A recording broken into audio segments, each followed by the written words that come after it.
All right, guys, we're gonna be continuing with section 7, case 2. We are solving oblique triangles, so that's when they're not right triangles. So kind of the SOHCAHTOA methods that we were using don't really work anymore because we don't necessarily have a right triangle. Oblique triangles just don't have a right angle.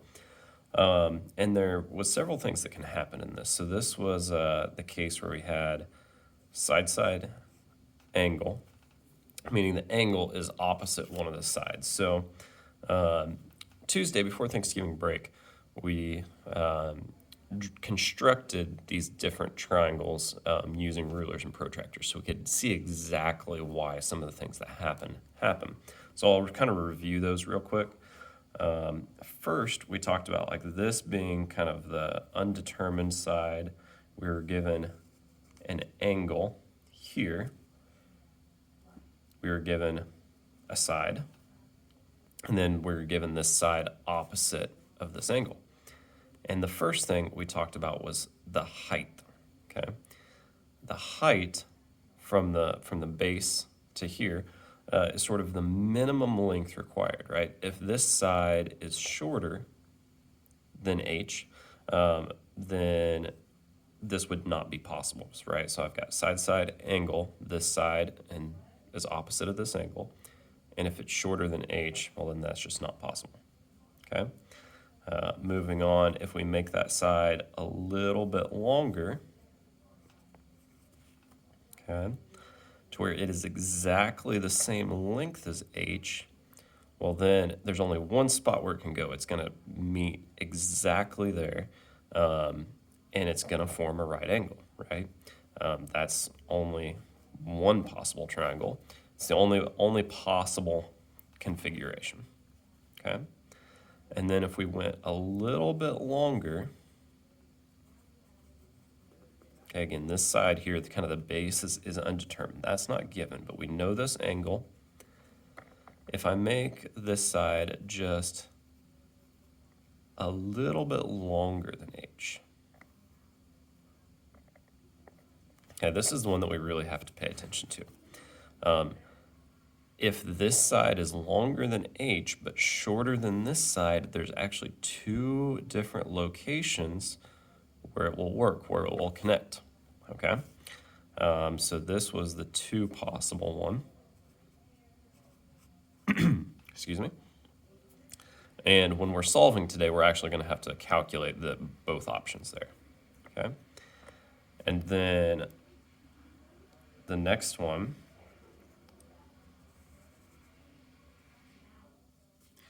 if this opposite side is longer than this side, then again, there's only one possible place that looks about the same, and that's not always the case. If this side is longer, there's only one possible spot that it can go, okay? All the way out to the side here. It can't fit on this side because it's longer than the adjacent side here. Okay, and again, you may have to look back at your notes that we kind of wrote out each case. Like if the opposite side is shorter than h, it's not possible. If the opposite side is equal to h, one possible, right triangle.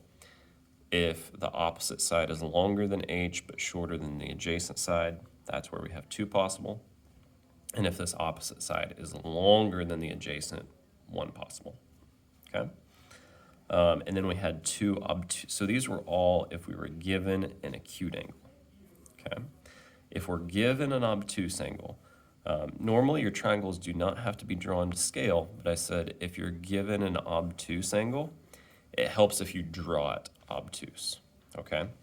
Again, it doesn't have to be drawn to scale or anything, but it helps if we switch gears from thinking about these acute angles to thinking about an obtuse angle. So we'll be given an angle, the side opposite, and then one of these two sides, it really doesn't matter. As long as this side is the longest side, because again, it's opposite of that obtuse angle, so this should be the longest side. As long as that's the case, it's one possible, or if it's not, then it's just not possible. Okay.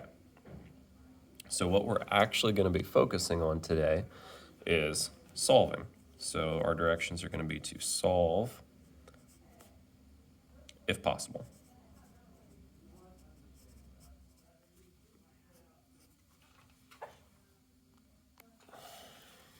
Okay, so again, it's not going to give you a triangle, it's just going to give you information like this.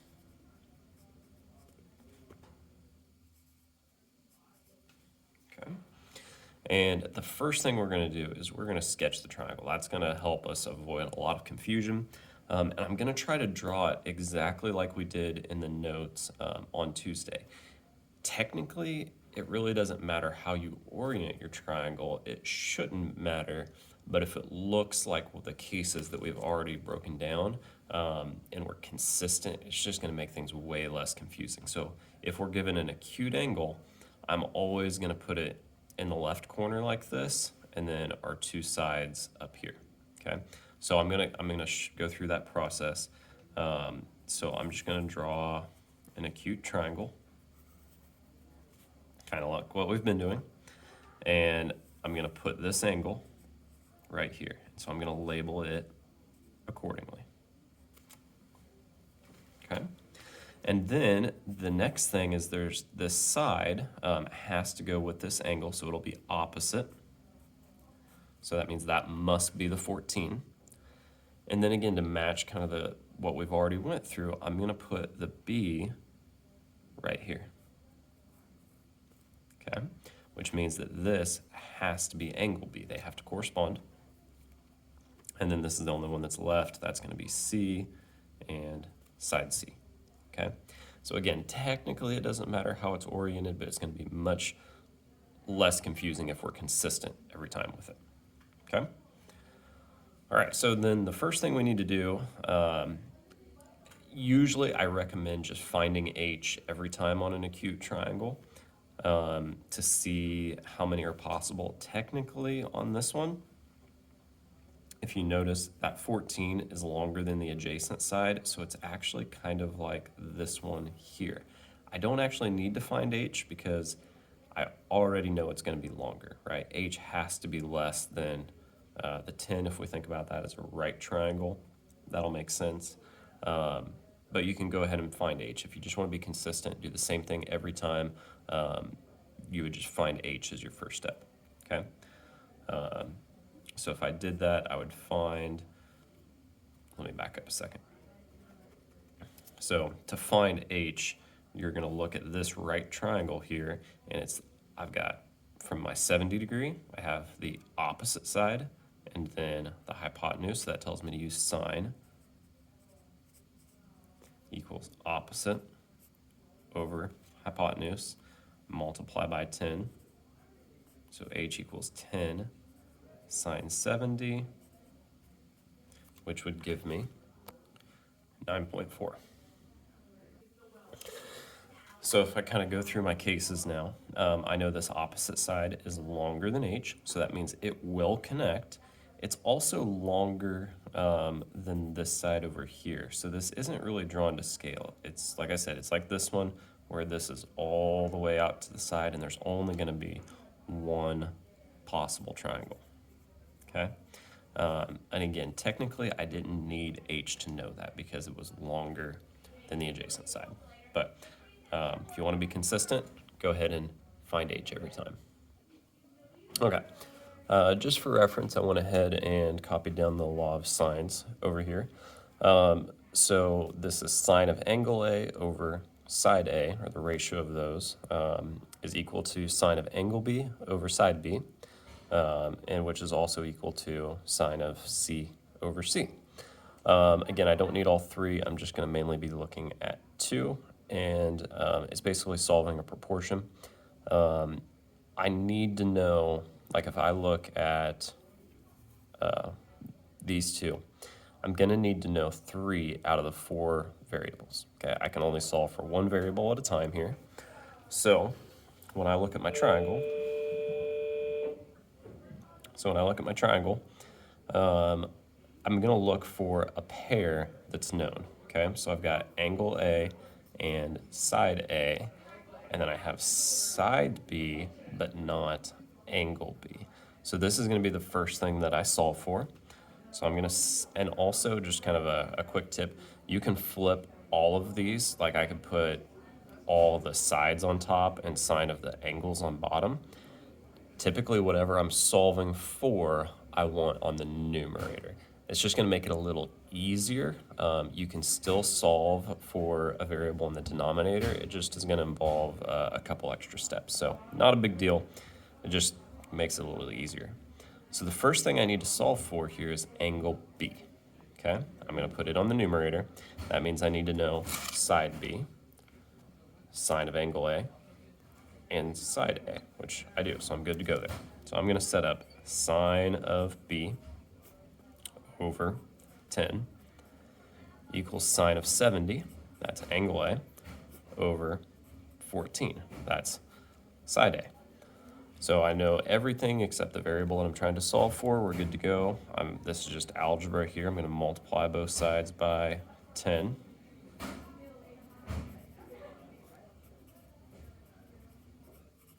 Okay. And then, so if I have sine of B, to get the B by itself, to isolate it, I have to undo the sine. I'm going to do sine inverse of each side. That will cancel out the sines. And I'll just get B equals, I'm doing sine inverse over here.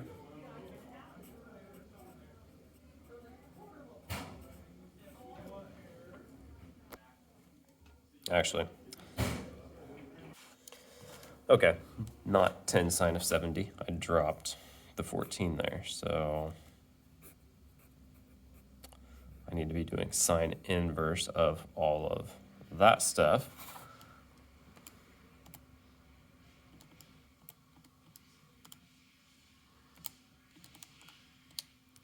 Which gives me 42.2.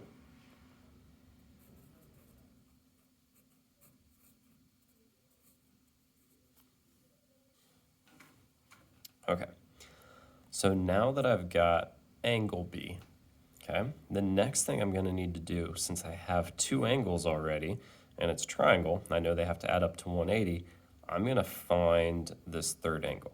Okay, so to do that, I need to do 180 minus 70 minus the angle I just found, 42.2.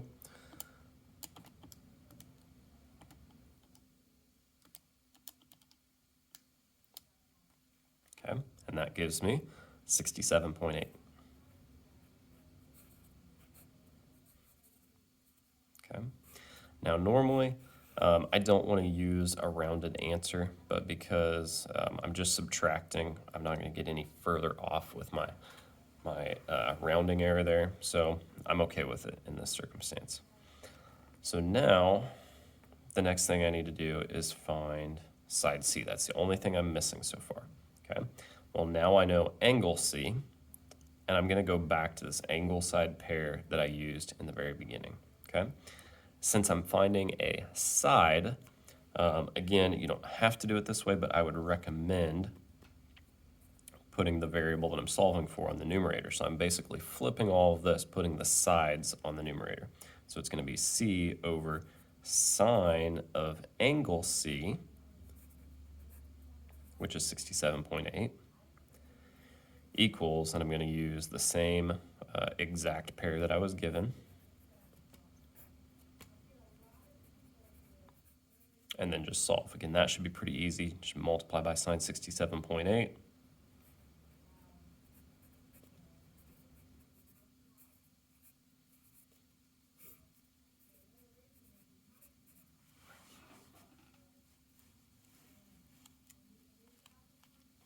we go. And that should give us 13.8.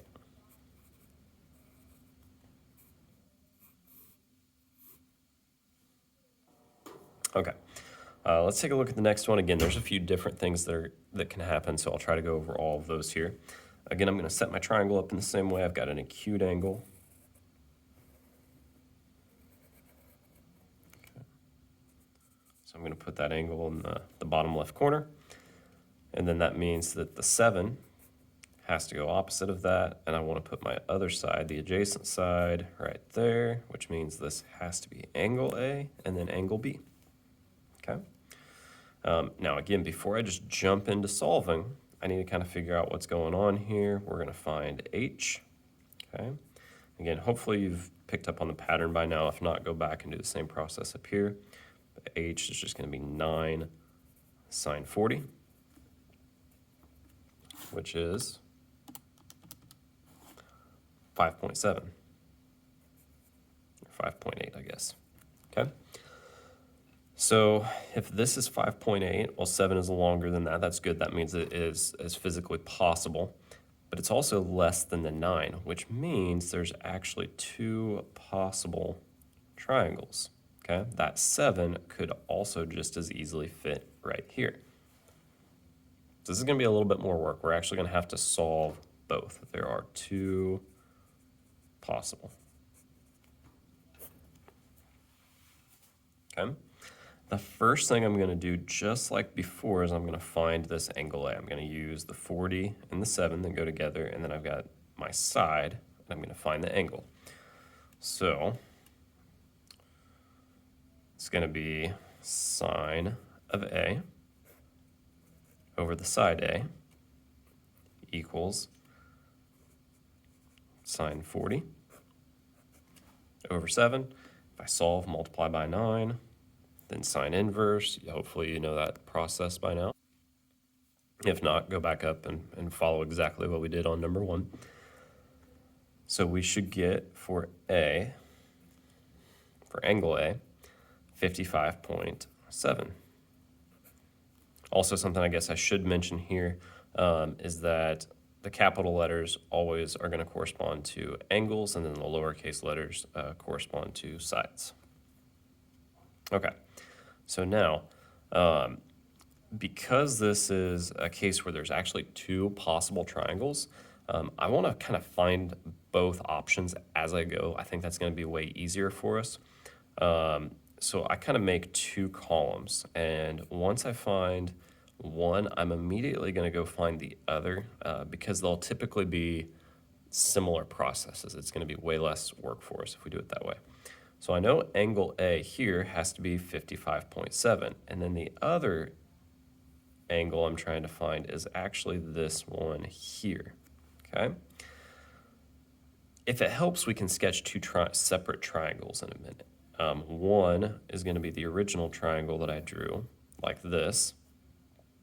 This was the 40, 7, and 9. And I just found this angle. The other one actually kind of looks like this. Okay, and we'll be finding this angle. But I want to go back and look here for a second. This kind of tells us how we're going to find it. Because this height is perpendicular, and this is a 7 here, this actually makes an isosceles triangle, meaning that this is the same as this angle, which we just said was 55.7. So to find our other option is just going to be 180 minus this one, which gives us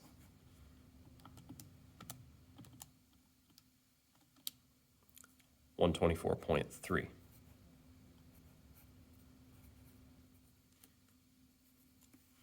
Okay. So now those are both of my options for angle A, and I'm going to keep them in 2 columns. That way they're kind of organized. So the next thing I'm going to do, just like before, now I've got 2 angles, the angle given and the angle that I just found. It's going to be really easy for me to find the third angle. Okay, so if I go back up here, I know this angle is 40, 55.7. Now I can just subtract from 180 to get my third angle. So I'm just going to do 180 minus 40 minus 55.7, which gives me 84.3 degrees. Or for my other option, I'm going to do the exact same thing, but instead of using this angle, I'm going to use 124.3. So it's going to be 180 minus 40 minus 124.3.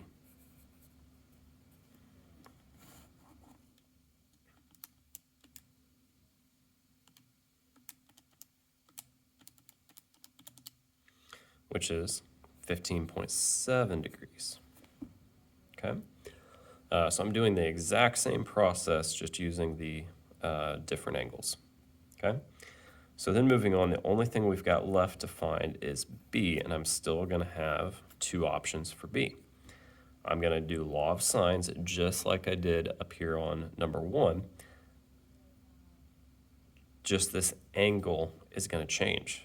For one of them, I'm going to use 84.3 degrees, and for one of them, I'm going to use 15.7. Okay, so somewhere over here where I've got room, B over sine of B. On this one, I'm going to use the 84.3. Again, I'm going to go back on the other side to the pair that I was given originally. Okay, and I'm just going to solve by multiplying both sides by sine 84.3.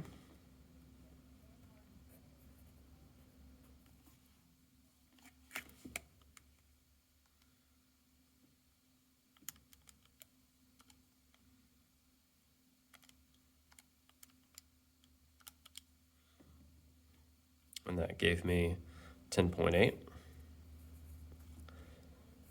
And then my other option, I'm going to do the exact same thing, and I don't even really need to rework this out because it's going to be the exact same process. I'm just going to change this 84.3 degrees to the 15.7. So I'm just going to go back and change that in my calculator. And that will give me 2.9.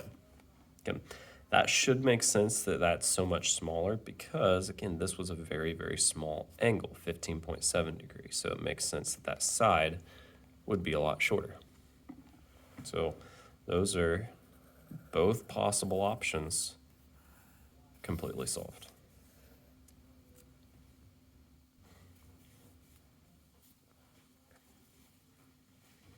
Okay, so for this one, I'm gonna set my triangle up the same way. I'm given an acute angle. So this has to be angle B. That means this has to be the side B. I'm gonna put side A there, which means the angle A has to go there. And there's my setup. First thing I'm gonna do is find H. So H is gonna equal 8 sine of 60. Okay, again, if I need to go back and set that up, look at example 1. And if I type that in, I'll get 6.9. Okay, now we need to figure out what's going on here.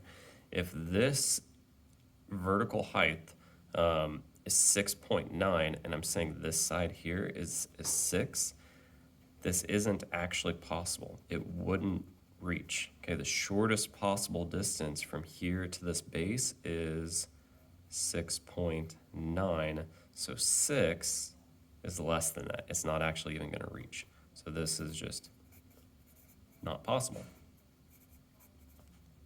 And that's it. There's nothing else we can do. Okay, this will be the last one. I just wanted to go over one that had an obtuse angle. The obtuse angles are actually much easier to deal with. There's not all the different cases. There's actually only 2. And I would try to catch that. Again, your triangles don't have to be drawn to scale, but it helps if we draw it as an acute angle, if we're given an acute angle, or as an obtuse angle, if we're given an obtuse angle. Okay, that'll just make it less confusing. Doesn't have to be to scale, but I would draw it accordingly if you're given an obtuse angle. So if this is B, then that means this has to be side B, the 12. And then it doesn't really matter which is which as far as the other 2 sides. So I'm just going to call this A. We'll put the 15 there. So with an obtuse triangle, you're either going to have one possible or no possible triangle, okay? The only thing I need to look at, if this is the obtuse angle, then the opposite side, so this is going to be the largest angle. It's not possible for any of these to be more than 115 and it still be a triangle. That means that this has to be the longest side in order for this to work. And it's not. Okay? So all you really need to check for is this opposite, what should be the hypotenuse. Visually, it makes sense for it to be the hypotenuse. Mathematically, it has to be the longest side. You just need to make sure that it is. If it's not, in this case, it's not possible. Okay? As long as it is the longest side, then there's no weird things that can happen. It's just going to be one possible. You'd solve it just like example one. Okay? And I can kind of explain that real quick. If I just change some things, let's say I switched those and made that 15 into this 12. Again, these angles are not fixed yet. They're not determined. So as long as this side is longer than the 12, it doesn't really matter. In this case, where they're relatively close in length, this side can be as short as I need it to make it work, okay? Even if this was, say, 14.9, well, then this would just be very, very short. It would be kind of like that. But it would still work, okay? So you just have to make sure that that opposite of the obtuse angle is the longest side, okay? And that is it.